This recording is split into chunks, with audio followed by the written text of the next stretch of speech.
Hola, es un placer tenerte aquí. Antes de comenzar, suscríbete al canal y dale like al vídeo. Me llamo Laura Martín, tengo 38 años y nací en Madrid, en una calle estrecha del barrio de Chamberí donde los inviernos olían a pan tostado y los ventanales empañados hablaban de familias unidas, risas y domingos de sobremesa. Crecí creyendo en el amor como quien cree en los milagros, convencida de que algún día alguien me miraría como mi padre miraba a mi madre, con ternura eterna y promesas en los ojos, y esa certeza me acompañó en cada decisión que tomé, incluso en las equivocadas. ¿Por qué? Cuando una mujer ama con el corazón limpio, nunca imagina que algún día aprenderá a sobrevivir en silencio. Soy diseñadora de modas, o al menos lo era antes de perderme en un matrimonio donde mi voz dejó de importar, y donde mi reflejo en el espejo se volvió un misterio. Hoy estoy aquí para contar mi historia no como víctima, sino como testigo de mi propia resurrección, porque he vuelto del abismo, y quiero que el mundo sepa que sí se puede volver a nacer, aunque el alma haya sido rota 1000 veces. Hace 12 años me casé con Marcos, el hombre que creí que sería mi paraíso, mi hogar, mi refugio en un mundo lleno de ruido. Lo conocí en una exposición de arte contemporáneo y su forma de hablar, segura y envolvente, me hizo sentir que por fin alguien me veía de verdad. Me pidió matrimonio a los 6 meses, en París, bajo la lluvia, con una rodilla en el suelo y los ojos llenos de promesas. Aquel momento fue como una escena de película, y yo, que siempre fui soñadora, me lancé al vacío con los brazos abiertos. Pensaba que el amor podía más que cualquier obstáculo, que con él lo tendría todo. Al principio todo era perfecto, viajes espontáneos a Roma, cenas bajo la luz de las velas, caricias que me hacían olvidar el mundo entero. Marcos sabía cómo envolverme, cómo hacerme sentir especial, única, la mujer más afortunada de la tierra. Me escribía notas de amor que dejaba escondidas en mis libros, y cada día parecía una celebración de lo que estábamos construyendo. Mis amigas decían que éramos la pareja ideal, y yo lo creía con todo mi ser. No había señales, ni sombras, solo la luz cegadora de un amor que parecía eterno. Marcos era atento, divertido, de esos hombres que parecen saber lo que necesitas antes de que tú lo sepas. Me hacía reír incluso en mis peores días, imitaba voces, cantaba canciones inventadas, y hasta me llevaba el desayuno a la cama los domingos. Tenía un don para las palabras, para los gestos, y yo me sentía como una niña descubriendo el amor por primera vez. Cuando hablaba de nuestro futuro, lo hacía con detalles tan precisos que yo me perdía en sus planes sin cuestionar nada. Nunca imaginé que ese mismo hombre sería, un día, mi mayor herida. Pero con el tiempo, su tono se volvió más duro, como si cada palabra que decía pesara más de lo necesario. Empezó a corregirme en público, a fruncir el ceño cuando interrumpía, a mirar con impaciencia si no respondía como él esperaba. Ya no me cogía la mano con ternura, sino con fuerza, como marcando un territorio. Las bromas dejaron de ser cariñosas y se volvieron punzantes, con doble filo, casi imperceptibles para los demás. Y yo, confundida, empecé a preguntarme si estaba exagerando, si tal vez algo en mí había cambiado. Comenzó a criticar mi ropa, diciendo que me vestía como una adolescente o como una vieja, según el día.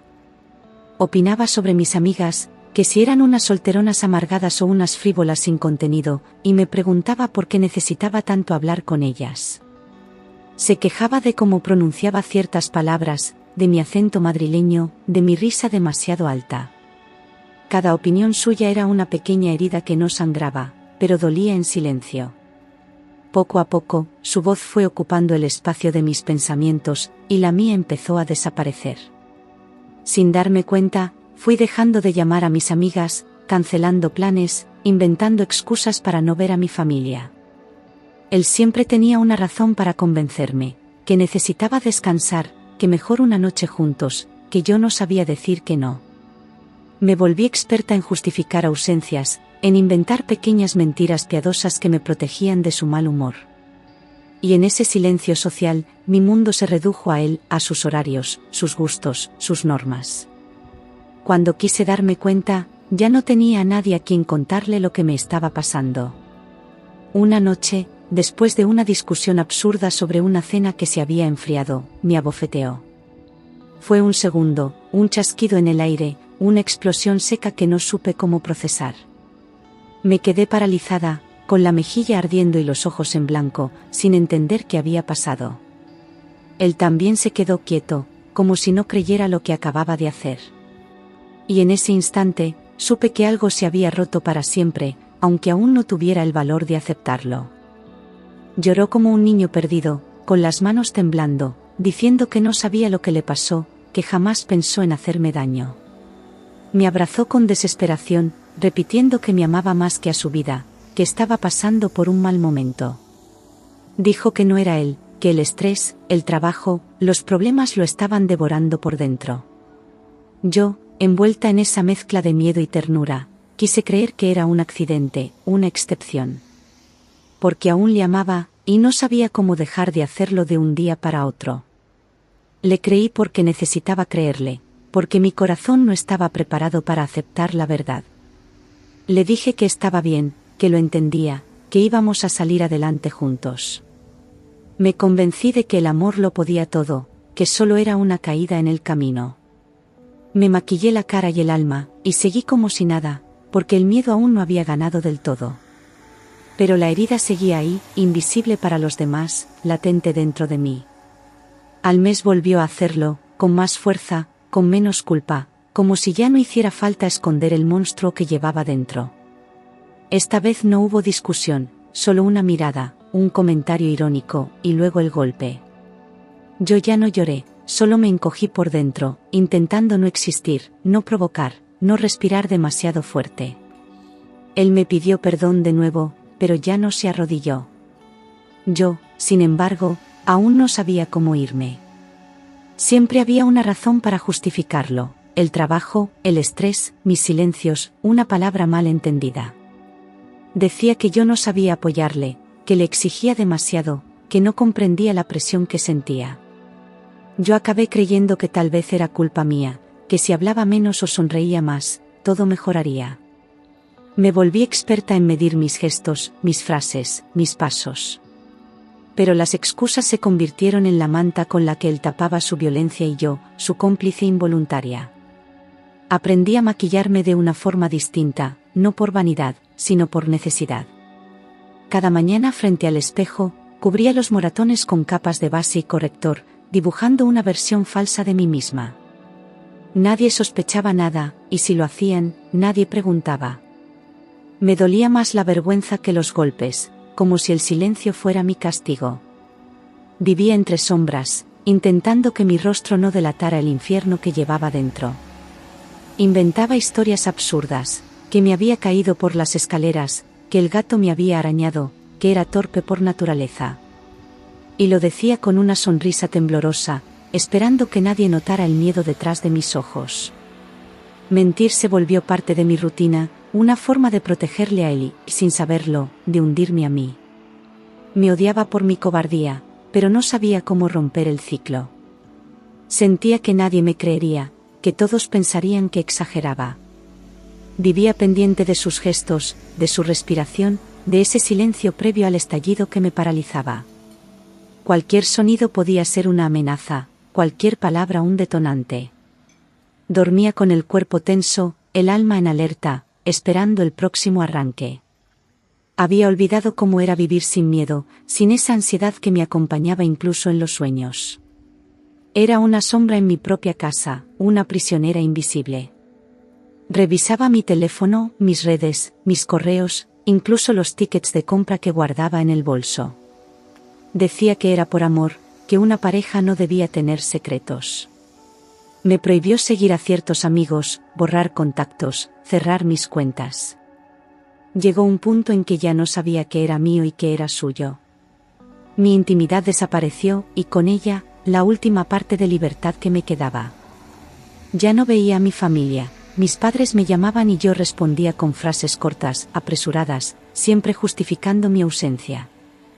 Marcos odiaba las visitas y yo empecé a odiarlas también, solo para evitar su mal humor. Vivíamos en una burbuja donde solo existía su voz y su voluntad. Me convenció de que el mundo era peligroso, que todos querían separarnos. Y yo, débil y cansada, terminé creyendo que solo él podía protegerme. Cada día era una prueba de resistencia emocional, un examen constante que nunca aprobaba. Sus cambios de humor eran imprevisibles. Podía abrazarme con ternura y, un segundo después, empujarme contra la pared. Caminaba sobre cristales, temiendo romper su frágil calma. Me sentía invisible, agotada, como si cada día fuera un castigo que debía soportar por haber amado demasiado. El amor se había convertido en una jaula con barrotes de miedo. Aún soñaba que cambiaría, que volvería a ser aquel hombre dulce que me conquistó. Guardaba sus disculpas como si fueran promesas, como si el amor pudiera curarlo todo. Pero cada vez que creía ver una chispa de ternura, la realidad me golpeaba más fuerte. Me di cuenta de que el perdón ya no servía, que su arrepentimiento duraba menos que mis heridas. Sin embargo, mi corazón seguía encadenado a la idea del hombre que ya no existía. Aquella noche me pegó tan fuerte que caí al suelo sangrando, con un zumbido en los oídos y el alma rota. No recuerdo el motivo exacto, solo su mirada llena de rabia y mi cuerpo inmóvil en el suelo frío. Pensé que iba a morir, y por primera vez, sentí que tal vez sería un alivio. Cuando se marchó de la habitación, me arrastré hasta el baño y me miré al espejo. Lo que vi me heló el corazón, ya no quedaba rastro de la mujer que fui. Me miré al espejo y no me reconocí, tenía la cara hinchada, el labio roto y los ojos vacíos. Pero lo que más me dolió no fueron las heridas visibles, sino la tristeza que habitaba en mi mirada. Comprendí que no era solo mi cuerpo el que estaba roto, era mi espíritu. En ese reflejo supe que si no hacía algo, acabaría desapareciendo del todo. Y fue entonces cuando dentro de mí se encendió una voz, débil pero firme, que me susurró que aún había esperanza. Algo dentro de mí gritó, no más. Fue una voz que no venía de la cabeza, sino del alma, una chispa que sobrevivió a años de miedo. Esa frase resonó en mi pecho como un eco que no se podía callar. Entendí que si seguía allí, acabaría perdiendo no solo la vida, sino la dignidad. Y por primera vez, no lloré, sentí una calma extraña, como si la decisión ya estuviera tomada. Esa mañana fingí normalidad, preparé el desayuno, le besé la mejilla y le deseé un buen día. Mientras él se marchaba al trabajo, yo ya había trazado el mapa de mi huida en silencio. Recogí mis documentos, un poco de dinero, mis llaves y el valor que me quedaba. No lloré, no temblé, solo respiré despacio, como si cada inhalación fuera un paso hacia la libertad. Nadie sospechó que esa rutina escondía un adiós definitivo. Salí a la calle con el corazón en la garganta, temiendo que él apareciera detrás de mí en cualquier momento. Caminé sin mirar atrás, guiada por el instinto más puro de supervivencia. Llegar a la comisaría fue como atravesar una barrera invisible, un muro hecho de años de silencio. Me temblaban las piernas, pero no me detuve. Sabía que ese era el punto de no retorno, y que no había vuelta atrás. Presenté una denuncia por malos tratos, con la voz quebrada pero firme, como quien confiesa un secreto demasiado largo. El agente me miró con respeto y tristeza, acostumbrado ya a demasiadas historias como la mía. Le conté lo justo, lo necesario, sin adornos ni dramatismos.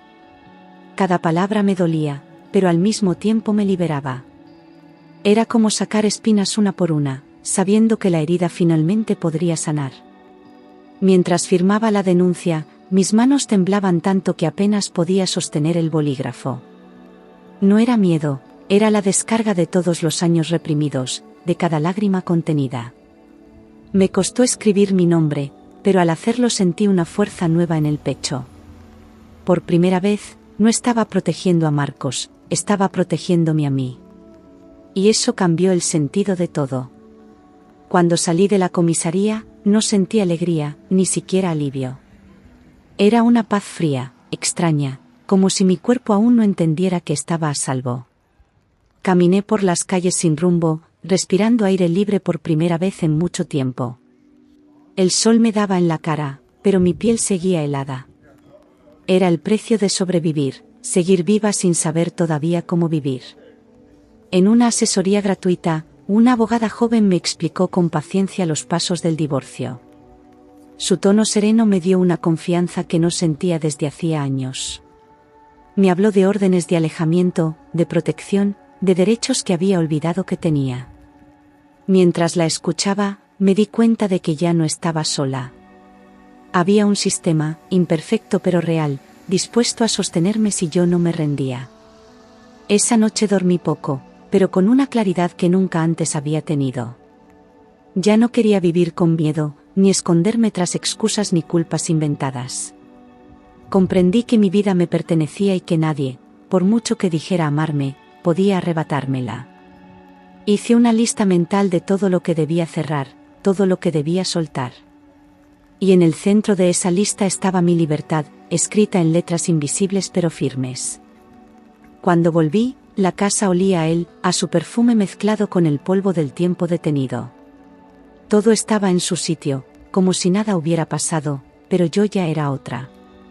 Recogí lo esencial, unas fotos, mis bocetos, mi ropa preferida. Luego limpié, no por orden, sino por instinto, como si al fregar el suelo borrara su sombra. Cada movimiento era una despedida silenciosa de la mujer que fui.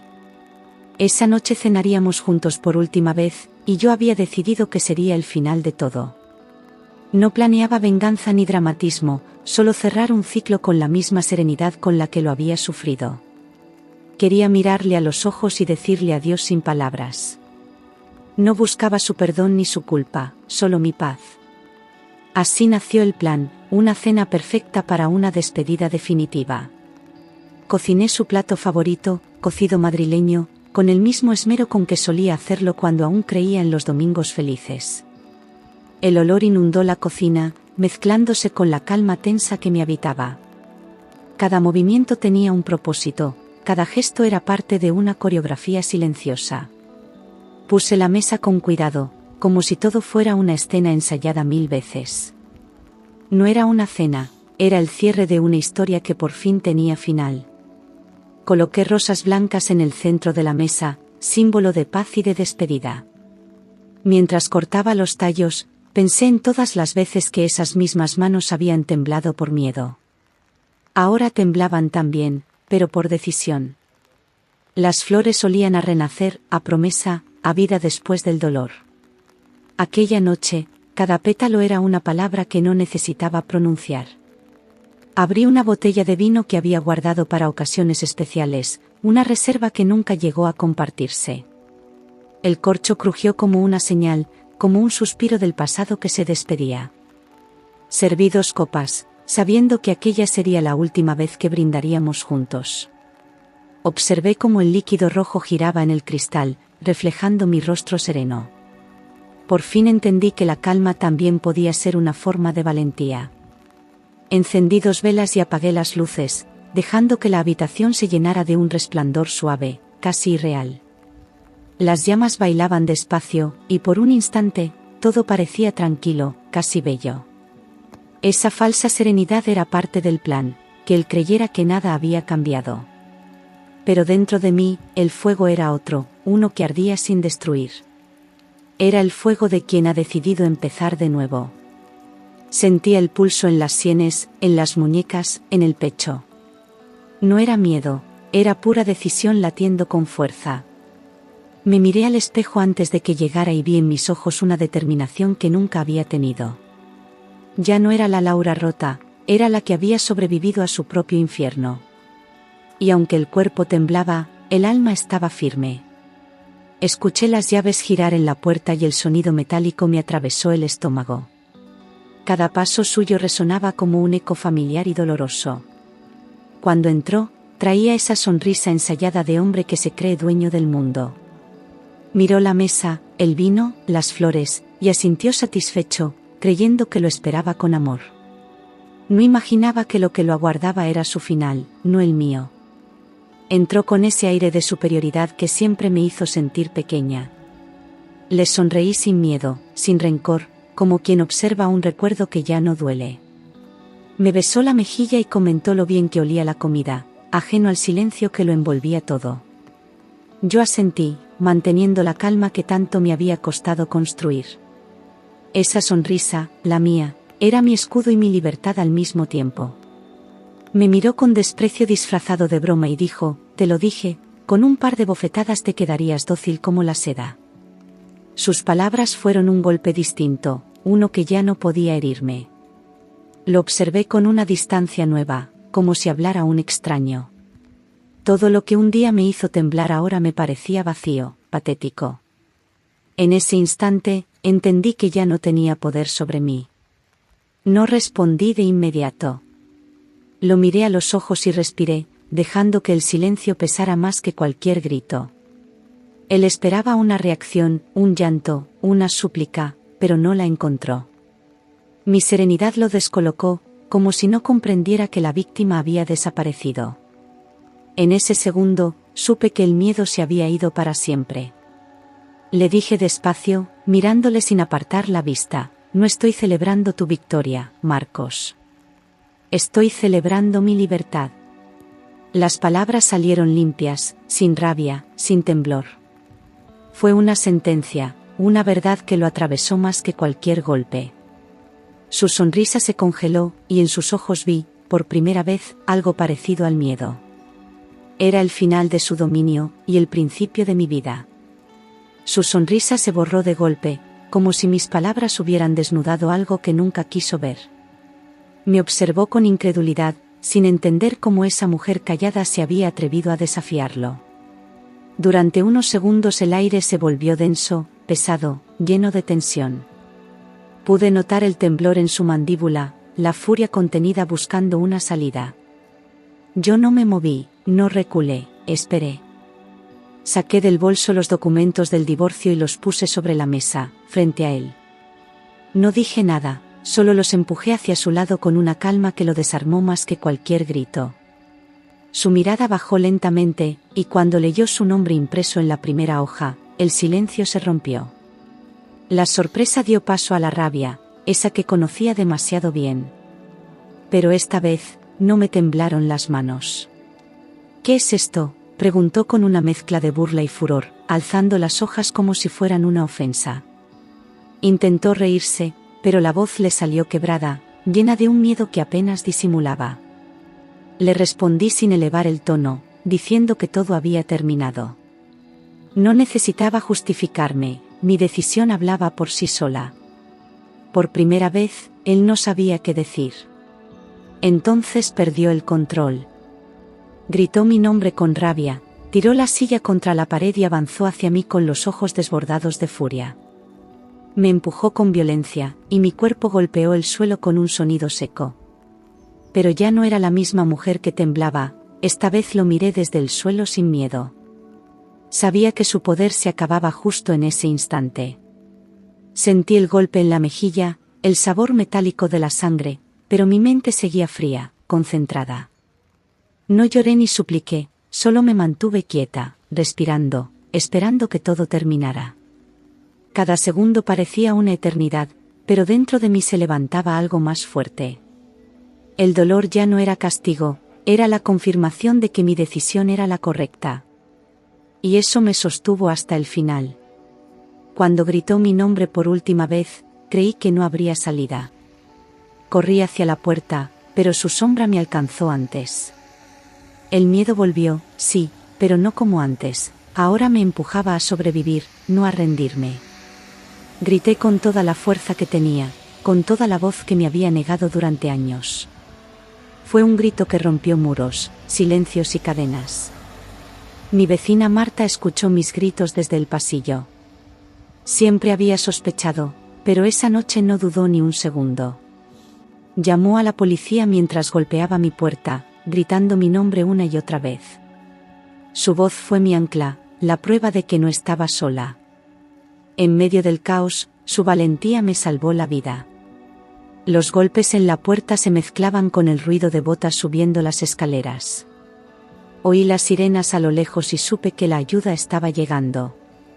Marcos seguía gritando, pero su voz se volvía más torpe, más desesperada.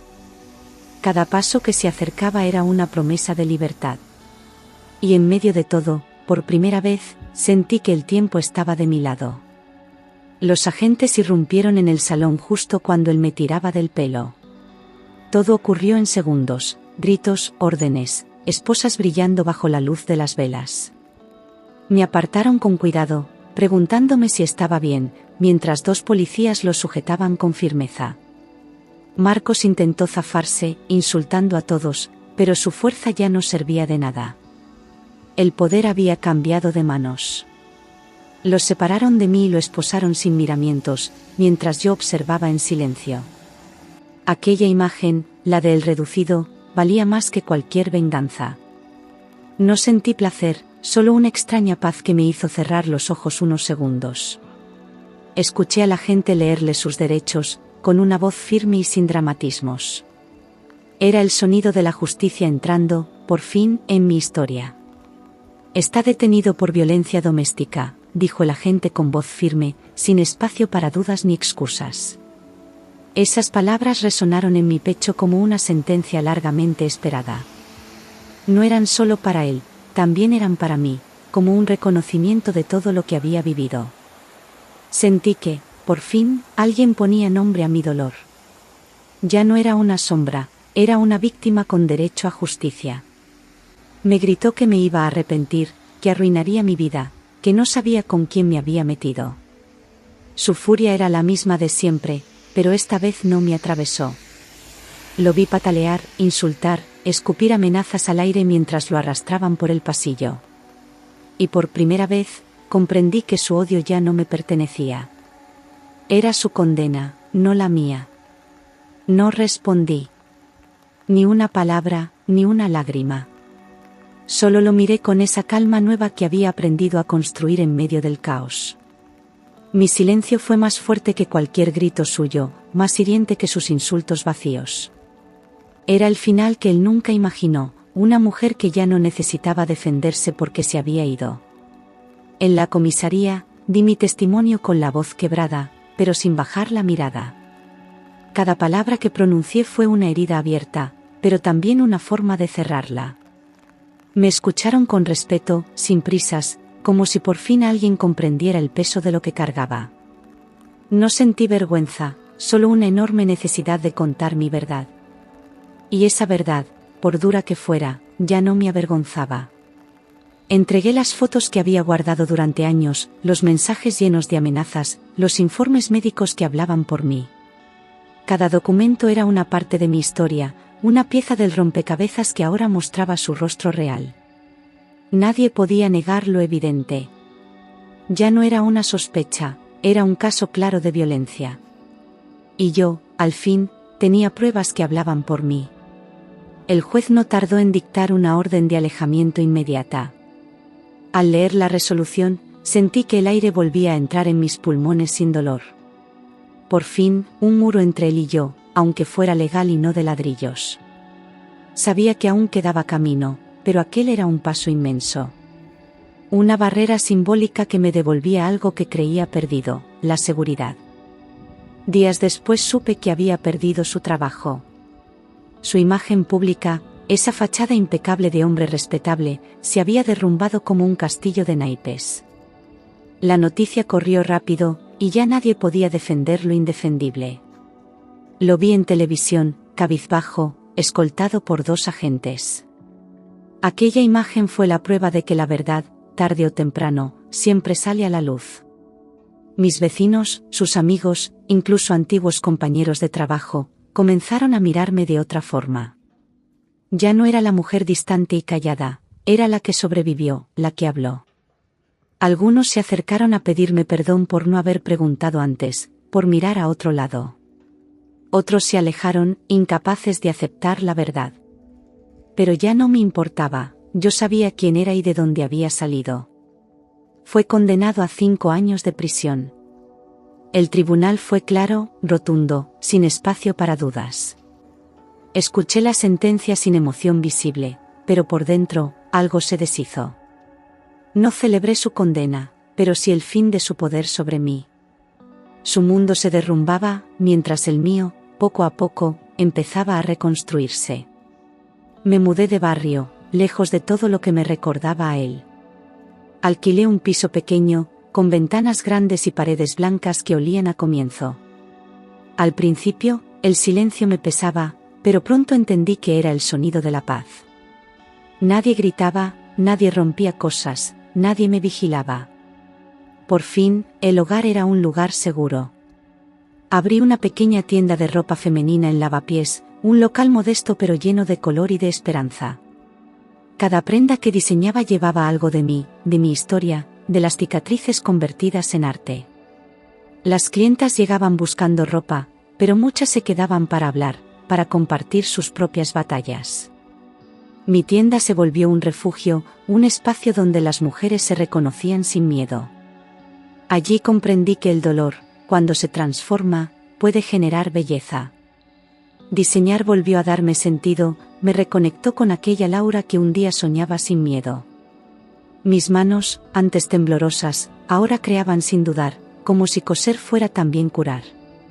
Cada puntada era una afirmación de vida, una manera de decir, sigo aquí. El pasado dejó de ser una sombra y se convirtió en impulso. Había vuelto a nacer, esta vez sin cadenas. Un día fui a casa de Marta, la vecina que me salvó aquella noche. Llevé un ramo de flores y una nota escrita a mano, gracias por no mirar hacia otro lado. Cuando me abrió la puerta, nos abrazamos largo, en silencio, con lágrimas contenidas y sonrisas verdaderas. En ese abrazo entendí el valor inmenso de la empatía. A veces, un gesto de valentía puede cambiar un destino entero. Voy a terapia cada semana, no es fácil, pero es mi manera de reconciliarme con el pasado. He aprendido que sanar no es olvidar, sino aprender a mirarse sin culpa. Todavía hay noches en que el miedo asoma, pero ya no me domina. Ahora sé que merezco paz, amor y una vida sin miedo. Y cuando cierro los ojos, ya no veo su rostro, me veo a mí, libre, viva y en paz. Volví a Chamberí un domingo cualquiera, muchos años después, cuando el invierno olía otra vez a pan tostado y los ventanales empañados hablaban de hogares en calma. Caminé por esas calles estrechas que me vieron nacer, y por primera vez en mucho tiempo, no sentí nostalgia ni dolor, solo gratitud.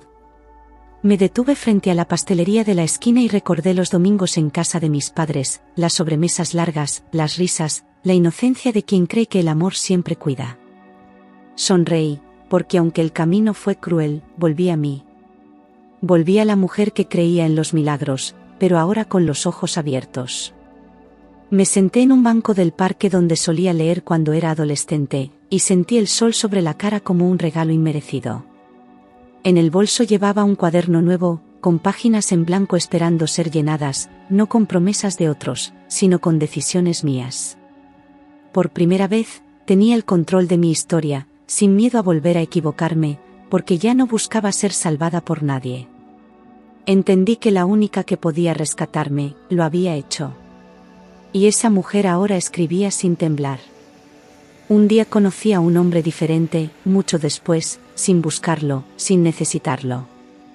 No traía promesas en los ojos, ni frases aprendidas, ni urgencias disfrazadas de amor. Solo estaba ahí, presente, dispuesto a caminar a mi lado sin empujar, sin arrastrar, sin cargar. Y aunque aún no sabía si era amor lo que sentía, sí sabía que por fin era libre para elegir, no por necesidad, sino por deseo. Le conté mi historia una noche de lluvia, sin adornos, sin dramatismo, como quien entrega una llave sin saber si el otro querrá abrir la puerta. Él no dijo nada durante un buen rato, solo me miró con esos ojos que no intentaban juzgar ni salvar, solo entender. Me cogió la mano con suavidad, como quien sostiene algo frágil con respeto. Y yo supe que, pasara lo que pasara, ya no tenía miedo a volver a empezar. Porque ahora sabía quién era. Pasaron los años, y cada cicatriz se volvió más ligera, como si el tiempo no las borrara, pero sí les quitara el filo. Hablar en voz alta dejó de doler, y empecé a contar mi historia en espacios donde otras mujeres aún temblaban en silencio. Abrí talleres en mi tienda, no solo de costura, sino de reconstrucción. Mujeres rotas llegaban buscando tela, y se iban sabiendo que su alma también podía coserse, hilo a hilo, palabra a palabra. Un día me invitaron a dar una charla en una fundación que lucha contra la violencia de género. Dudé. Temí volver a sentir el temblor en la voz, el nudo en la garganta. Pero subí al escenario con los ojos bien abiertos y el corazón firme. Dije mi nombre, conté mi historia, y al final, alguien del público me abrazó y dijo, gracias, ahora sé que no estoy sola. Y ese, gracias, fue el premio más grande que pude recibir. A veces, por la calle, me cruzo con mujeres que caminan cabizbajas, con los hombros encogidos, con la mirada perdida. Y en esos segundos, desearía tener una varita mágica para darles fuerza. Pero no la tengo. Lo único que puedo hacer es mirarles con ternura, con esa mirada que dice sin palabras, yo también estuve ahí. Y salí. A veces, eso basta para encender la chispa que inicia el cambio. Mi madre me dijo una vez, cuando era niña, el amor de verdad no duele. En aquel momento no lo entendí. Pensaba que el amor era sacrificio, entrega ciega, renuncia. Hoy sé que tenía razón. El amor no hiere, no encierra, no apaga. El amor, el verdadero, te da alas, no cadenas. Y si hay algo que quiero enseñarle a cada niña, a cada mujer, a cada alma rota, es eso. Hoy soy Laura Martín, y tengo 38 años. Pero ya no soy la misma que buscaba amor como quien busca aire. Ahora camino sola, y si alguien quiere acompañarme, será porque elegimos el mismo rumbo, no porque me pierda en su sombra. Mi historia no es un cuento de hadas, pero tampoco una tragedia. Es un testimonio de vida, de fuerza, de verdad. Y si sirve para que otra mujer se salve, entonces todo el dolor habrá tenido sentido. Porque al final, no volví a nacer. Me construí desde los escombros. Y aunque el alma haya sido rota 1000 veces, hay algo que ningún golpe puede destruir, la voluntad de seguir viva, libre y en paz.